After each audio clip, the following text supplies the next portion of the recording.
Güe pensaba en altras vidas perditas, caminaba con a plebida por os camins dos yallos, me veyeba en altras casas, convivindo con aquella mesacha tal vegata que aimé tanto en a choventú más lexana, agafándola da mano, pasellando por as avenitas. Me veyeba yo mesmo habendo feito altras trigas en a vida, un yo más perfecto, sin tantas erradas uferitas. A plebida junto a yo, que trista parexeba mullando a miña vida, e pretó a pleber de firme, as auguas a caldés sobre yo cayeban frías. Ai, que pobre yes, tot cubierto de bardo, chupito, ella coasi rematando los tuyos días. A plebida cayeba e non aturaba, yo poderba dicir que iba sentindo, abonico, como l'augua fablaba.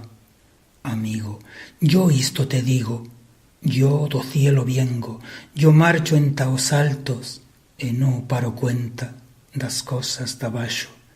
Yo me centro en ixo que lle o centro mío, cuan caigo ou cuan me levanto, ya siga chisleta, abasa o río. Sin pausa voy chugando en boiras que dan saltos e arriguen como ninos. Parexe que ya son cansos e perén rebrincan, cantando. Güe marchaba tristacho por os camins dos yallos, tot mullato e pleno de bardo, tot pleno de cansera. En un inte tot lo he sedato por marchar en talto e asinas aos camins erratos que no aturan de estar acusando, deixarlos callatos, tot feito paxaro e volando, entado no existan años, entado existan amós sin engaños. A plebida ao costato, abonico, seguiba fablando, a yo e a la tierra regando.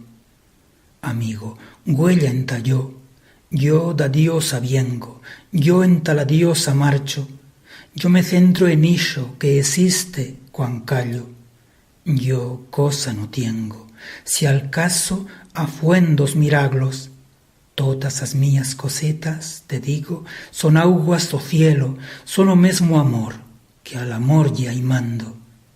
Pobracho, no sigas tristacho, si güellas en talto ya yes o más rico, e res no te manca, ya has deixato todos universos de mirallos, si güellas en talto perén ya yes o infinito, ya has arribato a la radiz del árbol do paradiso, ao centro do corazón